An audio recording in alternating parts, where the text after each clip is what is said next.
Alam mo ba na para tumibay palalo ang relasyon ninyo, ay kailangan mo rin isipin kung ano yung mga pangangailangan ng lalaki, lalong-lalo na yung nagpapa-attract sa kanya. Kasi minsan, yung mga babae ay iniisip lang nila na dapat sila lang yung suyuin, dapat sila lang yung baliwin, at hindi nila alam na kailangan nyo rin baliwin yung lalaki for a betterment at balance ng relationship. So ngayong araw na ito, ang pag-uusapan natin is yung mga kailangan mong malaman para mabaliw palalo ang lalaki sa'yo. Lalong-lalo na yung specific partner mo. Ayan, kung bago ka pa lang dito sa aking channel, ay please do subscribe sa aking channel, and also maya-maya pag nagustuhan mo itong video natin, ay iwanan mo lang ako ng like, at do not forget also to open your notification bell para maging updated ka sa mga ina-upload nating videos every week. And also do not forget to follow my Instagram account na nag-iisa. Yan po ang nag-iisang Instagram account ko.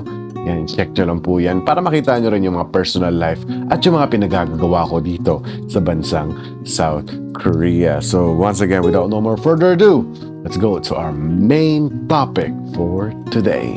Mga kailangan mo malaman para mabaliw palalo ang lalaki sa'yo.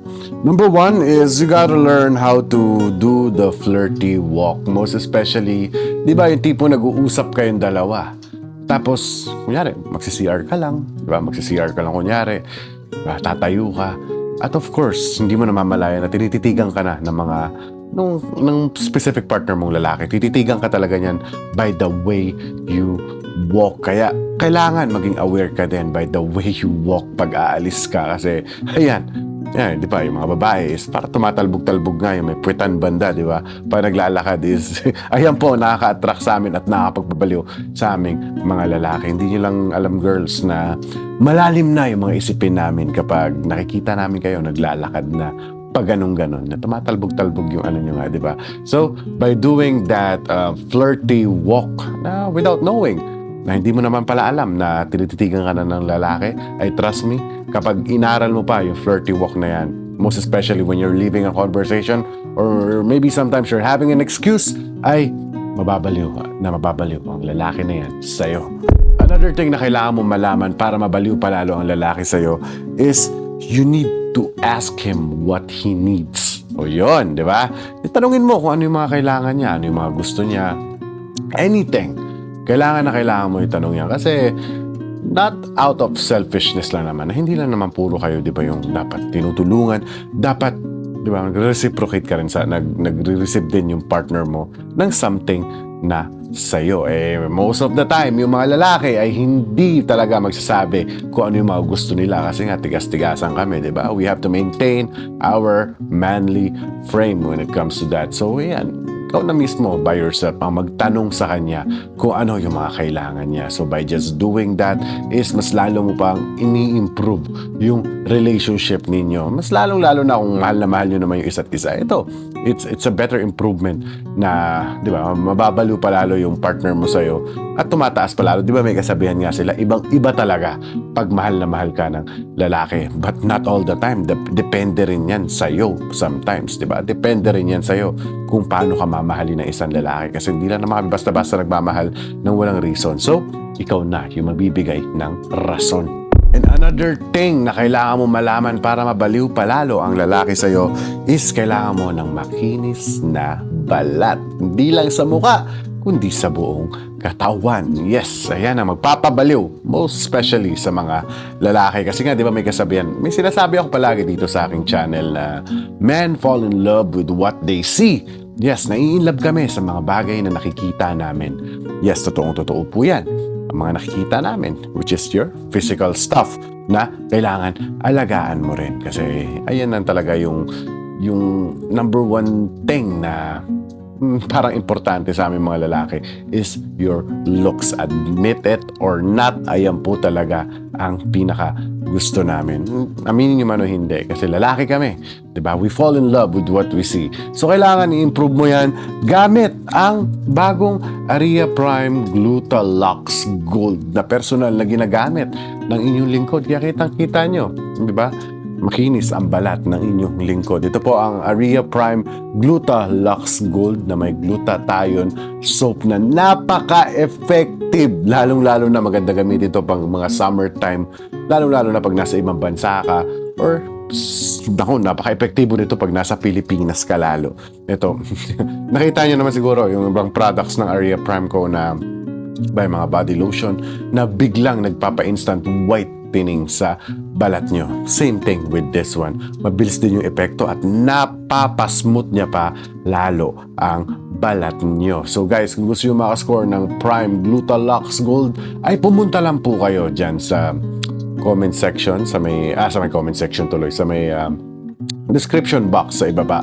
Click nyo lang po yung see more at makikita nyo na yung mga link ng Aria Prime Gluta Lux or Aria Prime products na lahat ng mga gusto nyo, na mga pinromote ko dito ng mga nakaraan. I-click nyo lang po yung link dyan.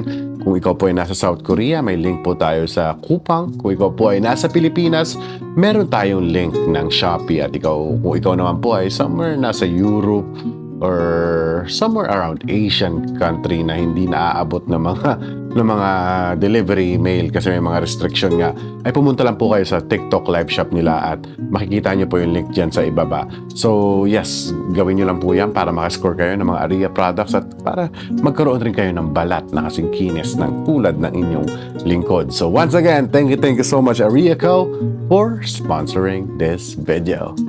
And the last thing na kailangan mo malaman para mabaliw palalo ang lalaki sa'yo is kailangan mong maging clingy. Yes, totoong-totoo po yan. Mga lalaki ay gustong-gusto ng babaeng sobrang clingy. Totoong-totoo yan. Kasi even me personally, I mean, ako, super masculine guy. Diba? Super masculine guy na kailangan ko is napakalambot at napaka-clingy na babae na kahit tahimik lang ako dyan sa gilid ay kukulitin ako.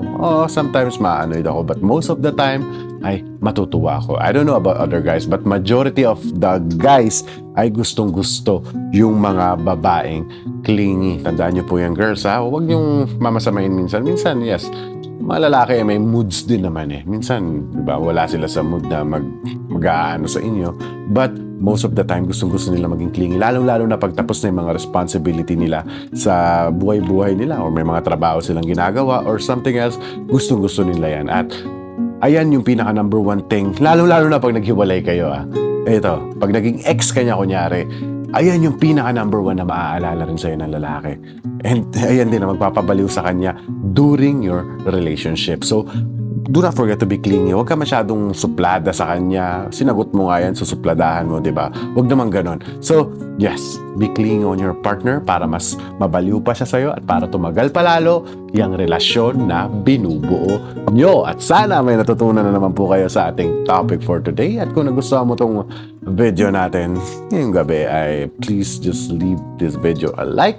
And also, do not forget to subscribe sa aking channel kung bago ka pa lang para lumaki palalo yung family natin dito sa YouTube. And also, do not forget to turn on your notification bell para maging updated ka sa mga ina-upload nating videos every week. And also, ito nga, huwag niyo kalimutan, i-follow ang aking Instagram account.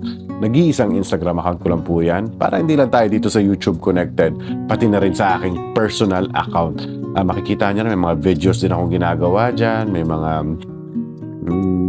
madami akong ginagawa dyan.